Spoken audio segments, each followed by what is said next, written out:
Hello, everybody. Welcome to today's panel. My name is Andrea. I'm Senior Product Marketing Manager here at airfocus. And we have our three speakers today, Kent, Bernard, and Robin. Before we get started, just some basic stuff. Yes, we are recording this, so if you need to drop off at any time or if you want to watch it later or share it with anybody, we will be putting this up on YouTube, on our airfocus YouTube channel. And we will also be taking questions. So if you want to pop your questions at any point on the question tab at the bottom of the browser, go ahead and pop it in there and we'll read them out loud. With that said, why don't we start with you, Bernard? Would you like to introduce yourself? Sure, why not? Hi, everybody. My name is Bernard. I've been in product management for quite a while. I started in product actually because I was not really good in anything in particular. So I wanted to become a software developer and was okay-ish in that. Then I wanted to do marketing and sales, and I was kind of okay-ish in that too, and found out that bringing together business and tech and all the organizational stuff of a company is mainly the duty of a product manager. So that's why I started product management something over 30 years ago. And a few years from now, or for a few years back, I co-founded a product management consultancy here in Germany, and we're helping growing companies to grow their product organizations. Excellent. Robin, you're next. I feel embarrassed. It's really hard to follow up on someone who's been working in product for 30 years. How do you follow that? I can tell you in a second why that much time can be kind of hindering you in doing innovative things. Oh, okay. Well, all right. Well, then I'm the newbie here then. So I've been working in product for 15 years. My name is Robin Zaragoza. I'm based in London. I've worked at lots of different companies over the years, startups, scale-ups, really big publicly traded companies. And I've been independent for about 6 years now. And I think 3 years ago, I founded the Product Refinery. And we are a product coaching organization. So we work with individuals and teams, helping them to adopt better product practices and learn a bit more about how to do their jobs better, get more out of their jobs. And when we work with teams, how to create better performance. So that's me. So we've got two coaches, one in Germany, one in the UK, which is fantastic. If anybody needs help, you know who to go to. And if it makes you feel better, I've only had 10 years in product. So if anyone's the newbie, it would be me. Kent, could you introduce yourself, please? Sure. I've been working for almost as long as Bernard has, but not in product nearly as long. So I have a wide range of background in software development, a little bit of automotive engineering as well. Right now, I'm a freelance for hire product manager with experience in retail, automotive, financial services, insurance, and a variety of other industries. Alongside that, I do a bit of writing on product management, both for people in kind of tech-enabled situations and also for folks doing product management. So that's me. Very cool. So today's topic is OKRs. Love them or hate them, I think they're becoming a very popular product trend, particularly over the last 2 years. What do you think has been behind that growing trend? I'm going to pick on Kent first. We'll go backwards. My potentially flippant answer, but there might be some truth to it, is that a lot of people are doing it because Google did it and Intel before that. So they heard about this cool new technique and thought, hey, we should try that out. My more serious answer is that I think it's become a bit more prevalent as organizations have been looking for some way to help them adopt the idea of making decisions and measuring progress and tracking success based on outcomes rather than output. And as they started looking and figuring out, okay, so how do we know we're doing that? These outcome things tend to be kind of hard to measure.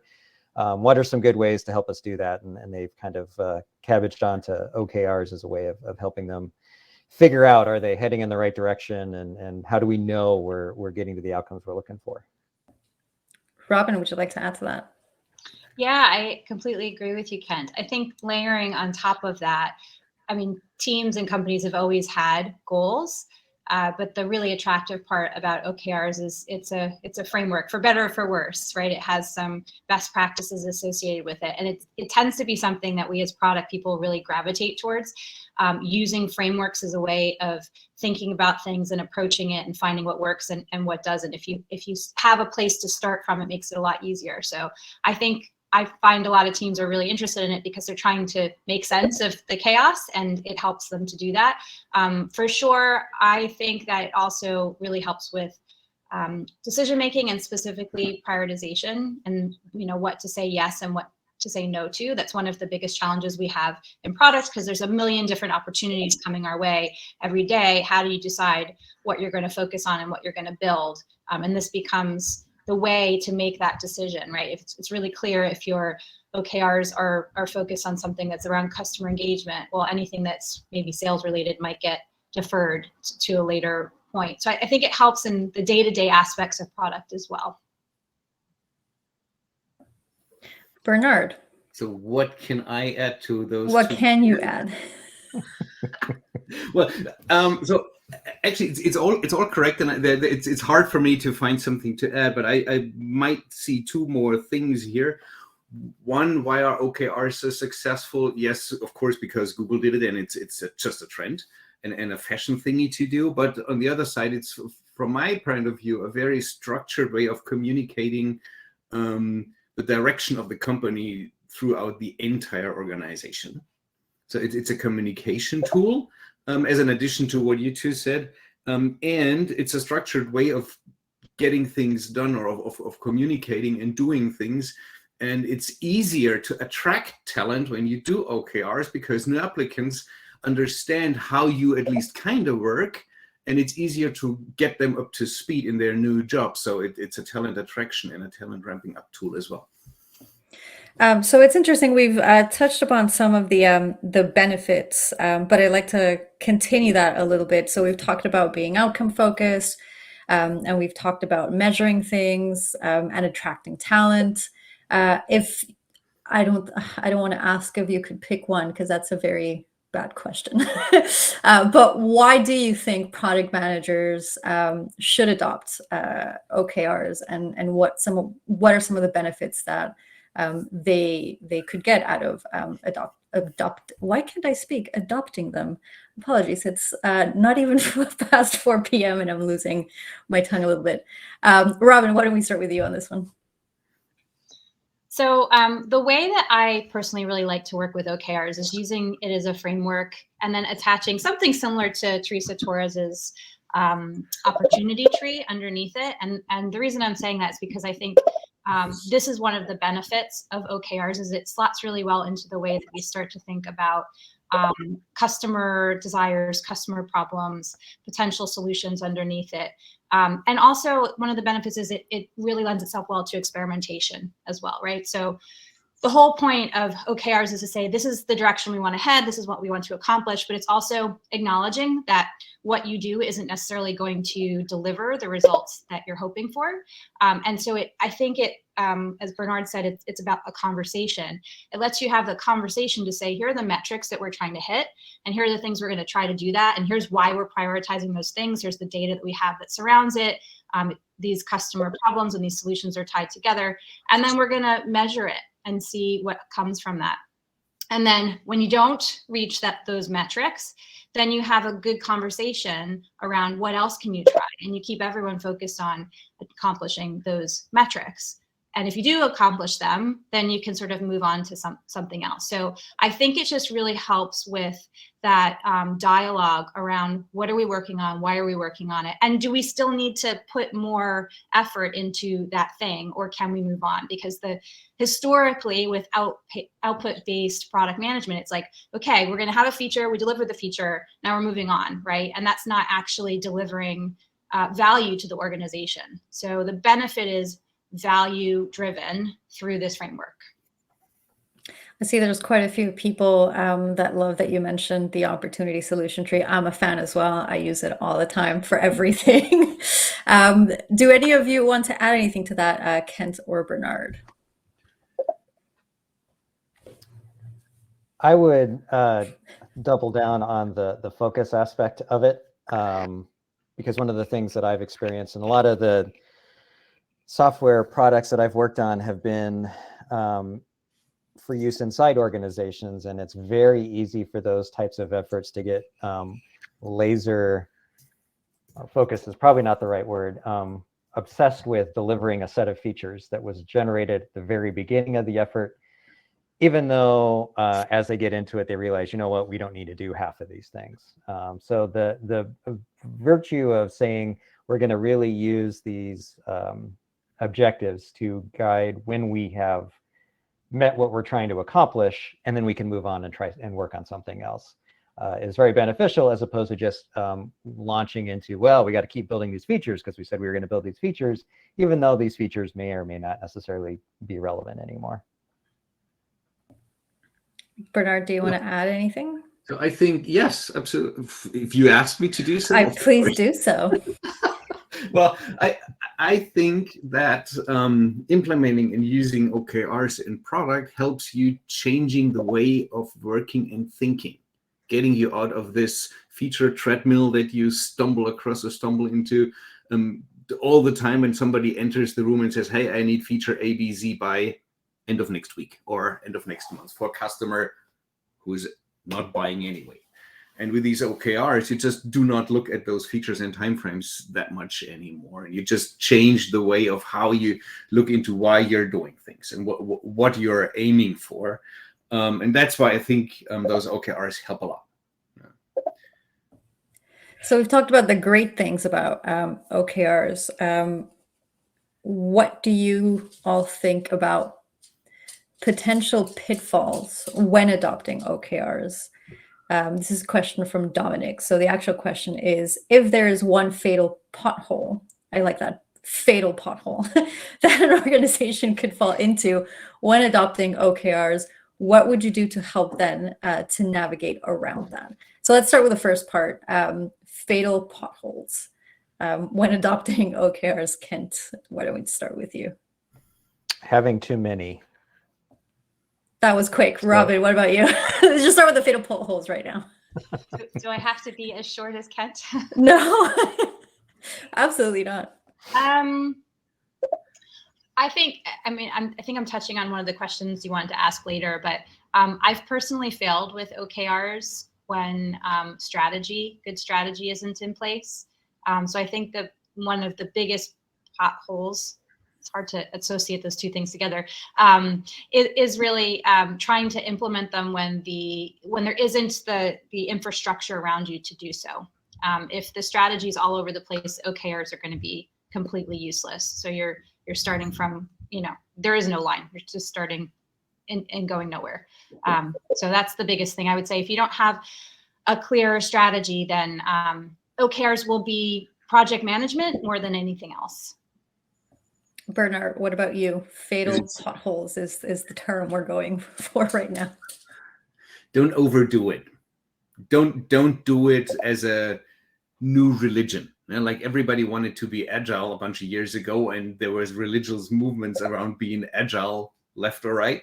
OKRs tend to have the same effect on companies. So people think that I have to do it the same way as Google does it. Well, no, you don't, because you're not Google. You have to do it the way that helps your organization. And when you start implementing those, you should absolutely look into how much can I afford? How much work can I afford? How much workload can I put on my entire workforce when implementing it? How much work is it going to be?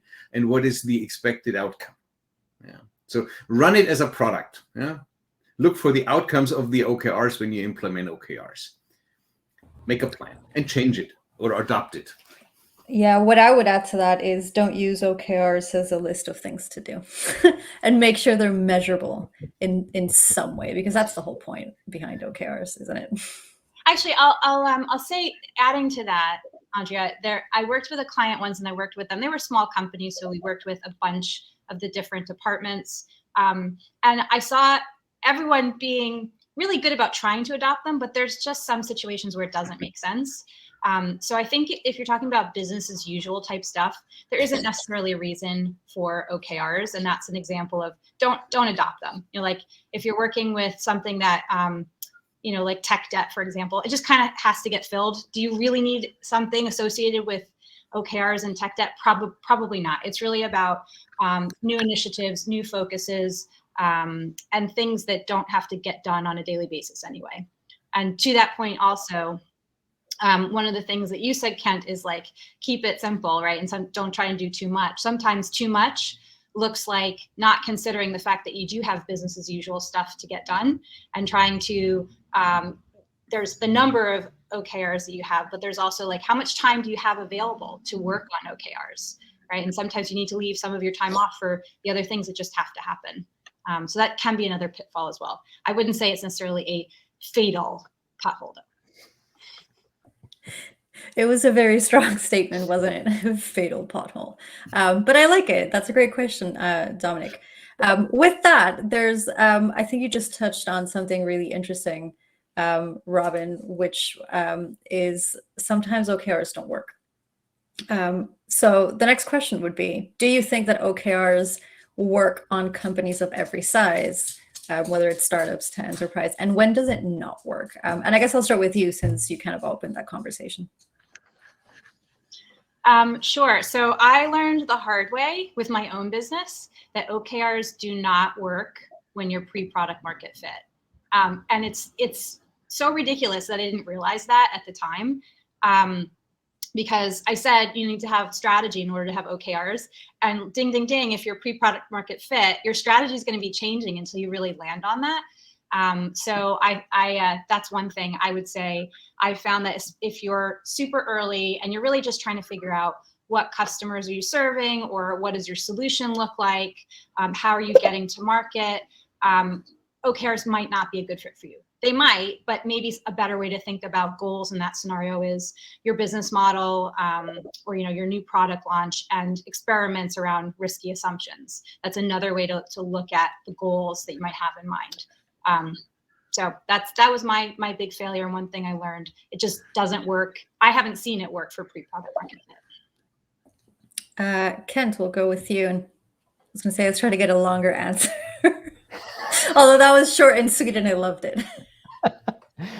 I'm not sure that it's so much size as kind of going back to what Robin said, as far as the stuff that goes around it. So a company that probably won't have much success with OKRs is one that is not willing to partake in the whole idea of experimentation, or leaving the feature factory for, we're not going to set up agreements as far as how we're going to consider something successful based on what we delivered, but we're actually going to pay attention to what outcomes we get to. So if an organization is not going to do that, OKRs probably won't be successful.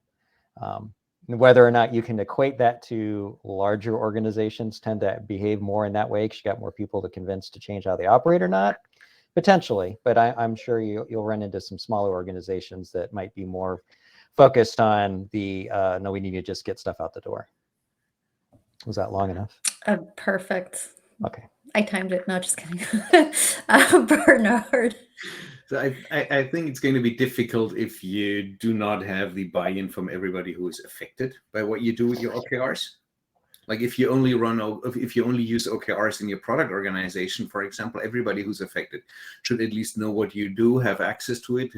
So make them transparent so that people see what you do, because it's a very strong, I believe it's one of the strongest communication tools that you have. Internally, next to your roadmap as a product team, but for the entire company.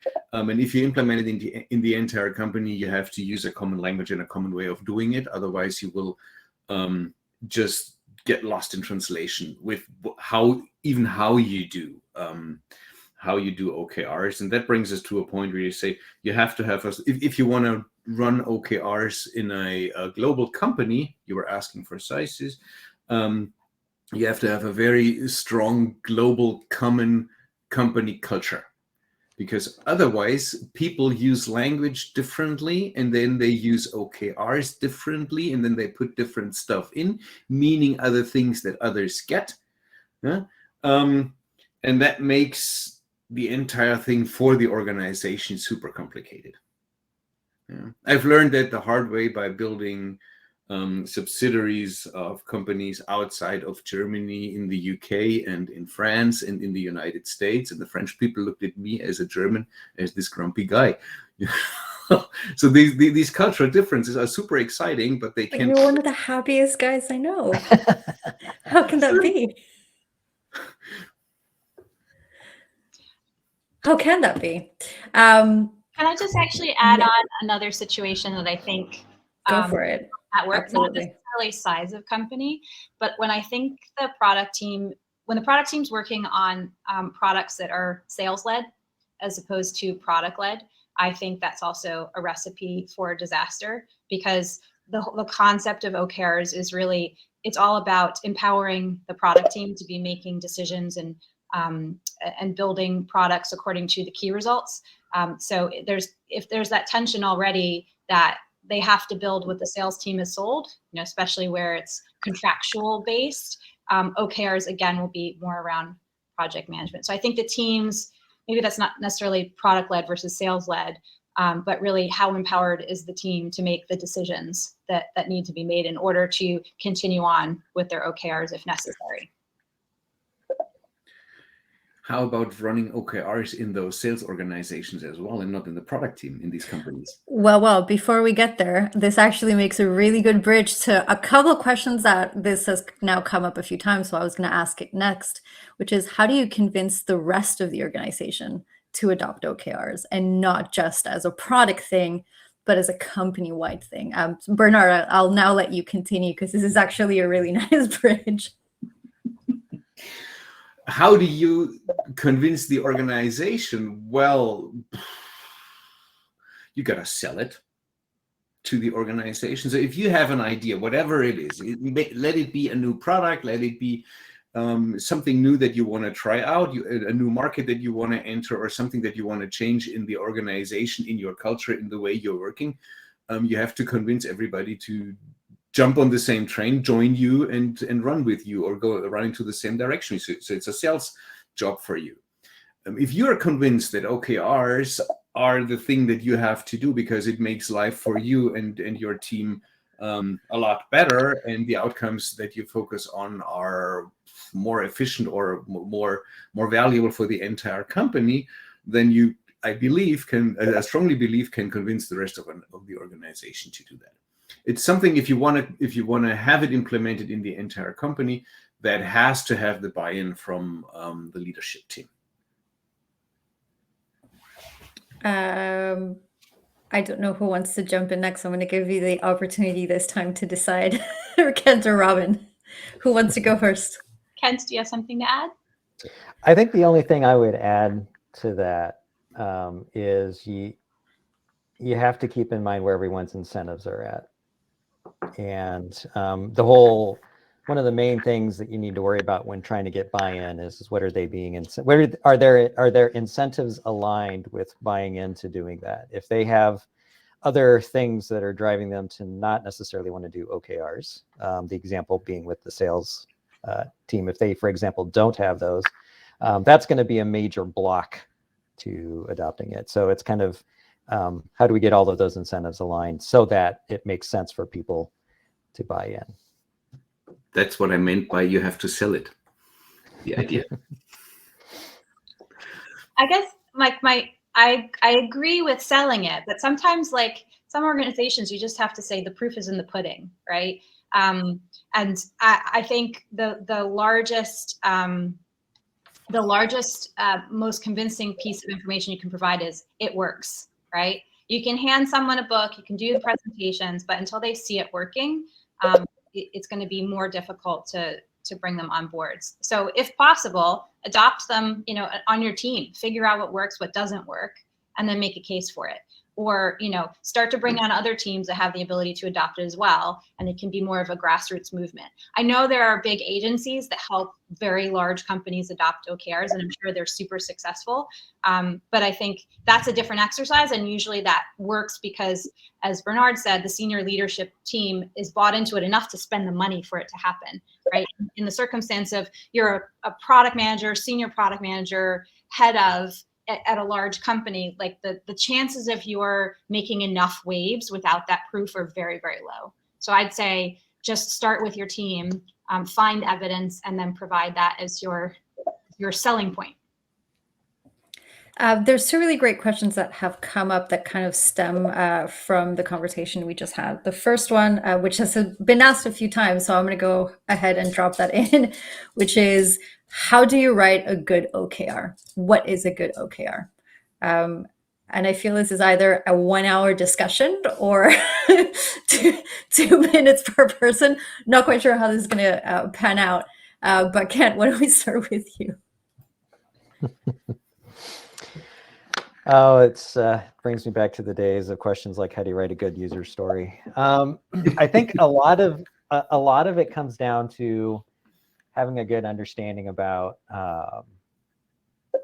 what you're looking to get out of them. So the thing that I would focus in on is to make sure that the key result aspect of it is, one, that it's measurable.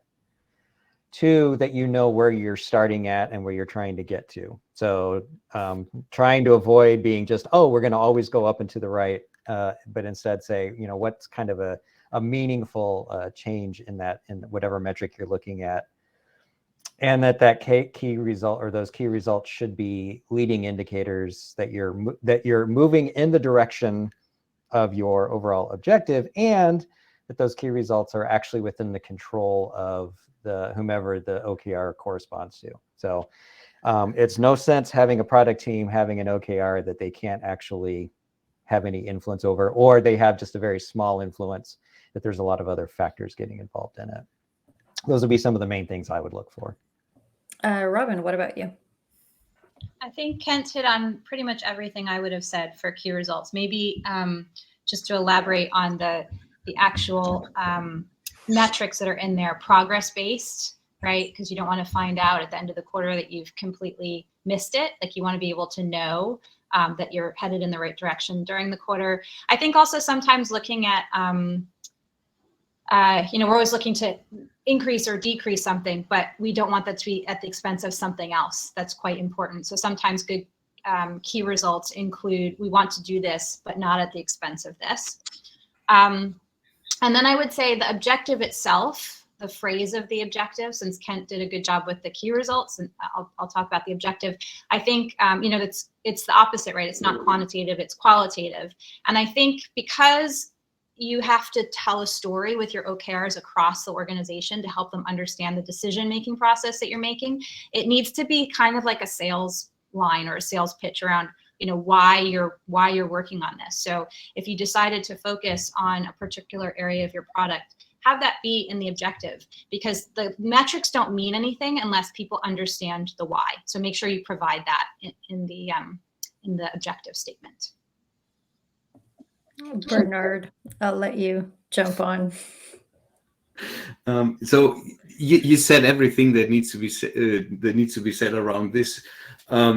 Maybe it's important, since I always look from this cultural aspect on it, that everybody in the company understands what you're doing. So at least people have to have a chance to understand what you are talking about in your OKRs. If it's getting very technical, then of course you will lose a few colleagues and these kind of things. But make sure that if somebody gets access to it, those people understand what you're doing and why you're doing it. Yeah. And then last but not least, there is an interesting article on Medium that I just found. Again, it's called OKRs versus KPIs. It has been written on November 5th, 2021 by the famous Andrea Sais, who's on the call here. Read it. It tells you everything. It answers your question. You're not supposed to promote me. I'm supposed to promote you. Well, I read it today again, and I thought, yes, that's it. There was actually a question about OKRs versus KPIs. So what is the difference? How do you explain the difference to people? Whoever wants to jump on it, 'cause I'm not even going to control the conversation. Just go for it. What's the difference between future and past? If you look at OKRs, OKRs tell you what you want to do, what you want to achieve, and KPIs tell you what the real figures are. Maybe that? That's an interesting way to think of it. I've never thought of it like that. I think of KPIs, and that's probably why this makes sense what you just said, Bernard. I think of KPIs as health metrics for the business, right? If these metrics are not in place and within this threshold, don't reach these things, like our business is in trouble. And they're really about what you have to maintain. And OKRs are really about what you're focusing your efforts on right now. The OKRs often support maintenance improvement of KPIs, right? They sort of nest together and they're related, but they're not necessarily what you're focusing to work on in that moment. And I think KPIs are also, they could be product KPIs, but I think when people talk about KPIs, there's also business KPIs. So there's a little bit of what are we talking about here as well when we're talking about KPIs? Kent, would you like to add anything? I think everything that I would have said has already been said, so I'll cede any time that I might have used over to you if there's anything you would like to add.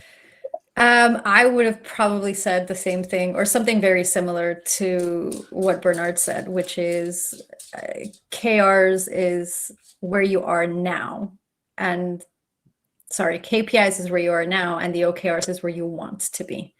So what do you want to achieve, and how do you know that you're impacting your work to actually get there? I'm going to have to pick on you for a next question then, Kent.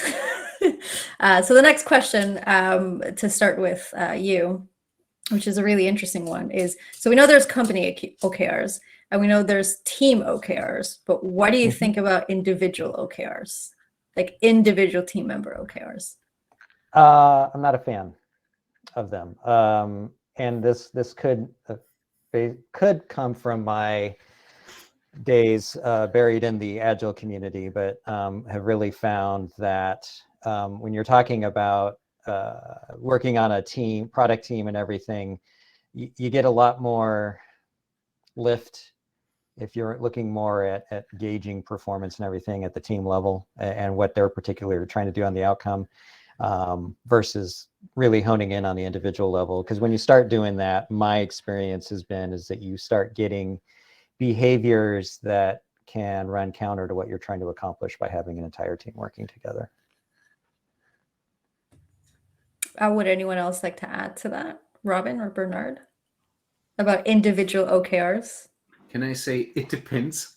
Of course you can. I love that answer. We made it 32 minutes before that came out. That's really impressive, actually. Our first it depends. Bernard, go. Tell me why it depends. Got it. I've been waiting for no. I think it actually depends on what you are doing. Yeah, like running a product organization as a CPO, you could have individual OKRs. Being an accountant, you will probably totally overdo OKRs if the company forces you to do these things. It actually depends on your job. But is it a good idea for the company to force you to do these things? No. In that case, not. So it depends on the role. It depends on the job. It depends on the responsibilities and what the company expects from you as an individual. That's why it depends. I certainly sort of cringe when I hear the term like forces you to, like all of a sudden, like I don't like to be forced to do anything. OKRs aside. Me too. But I think actually I've not seen it. Maybe it exists already. It could be interesting to use individual OKRs as part of the development process. So when I've been at large companies, you have your annual or your biannual 360 reviews and where you're trying to get to personally, professionally, not necessarily to do with your product. And then they're just like, okay, you've got 6 months to do something better. And you're like, wow, like what do I do now? So it could be interesting to use it for personal development plans over time as a structure for having those conversations with your manager.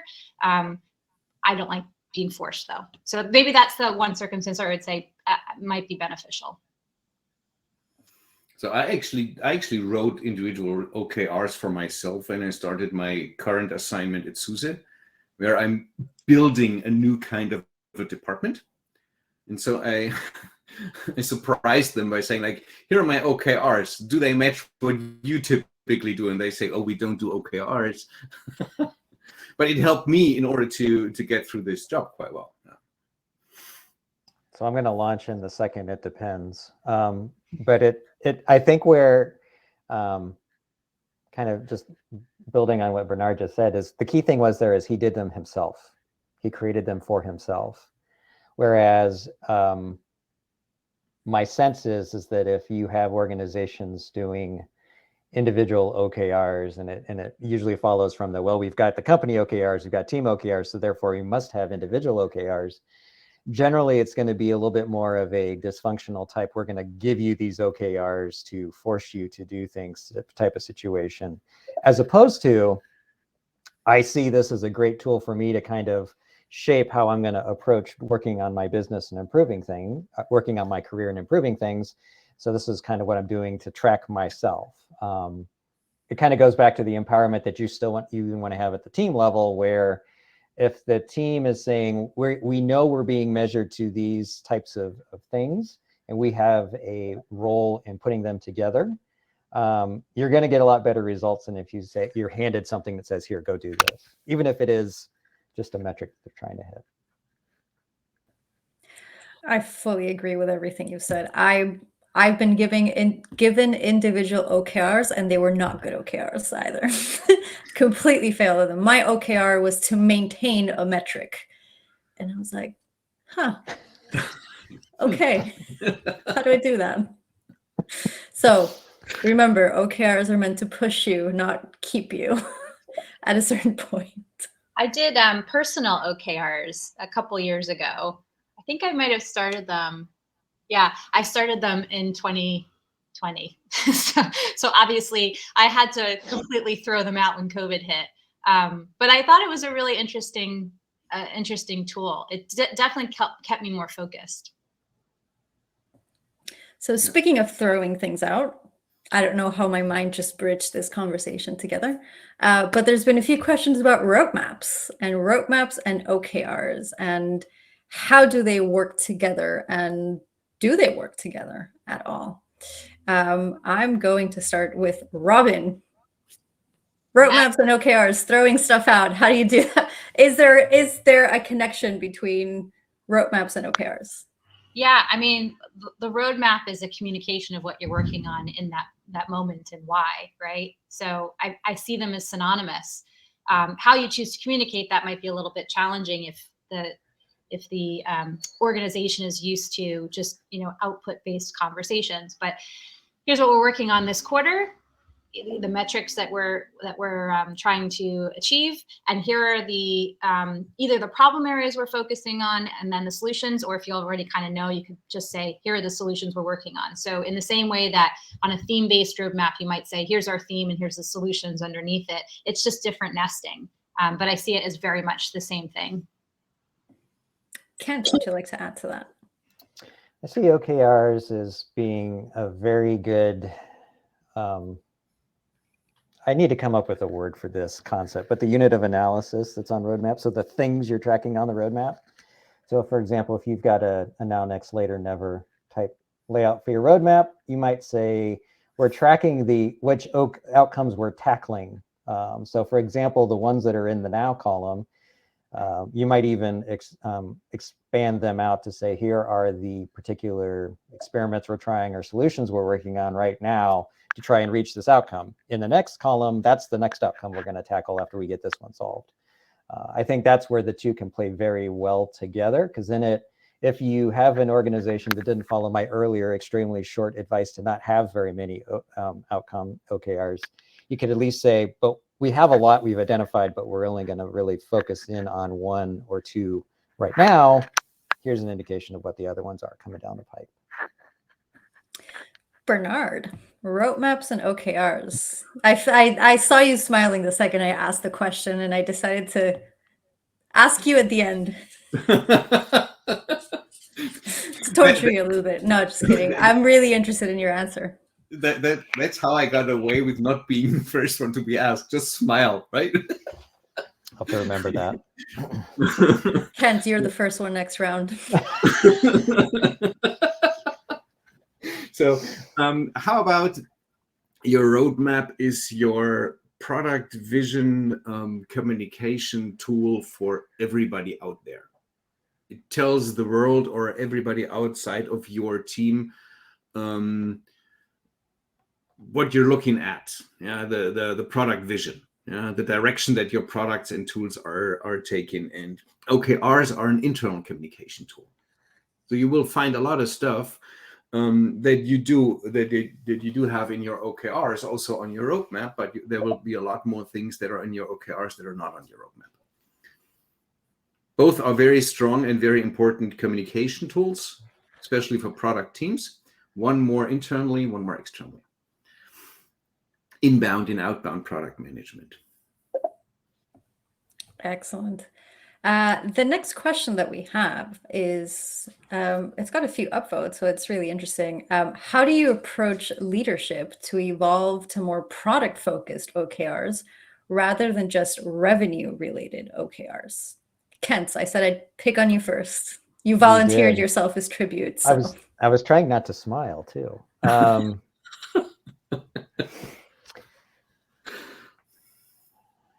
think and I'm anxious to hear what Robin and Bernard have to say on this one. I think it comes down to is part of a broader conversation to understand you will get better results if you have teams that are in a position where they can be pointed in a direction, say, we want to head there, and they're able to use their skill sets and their knowledge and their experience to figure out the best way to get there because they're closest to the work.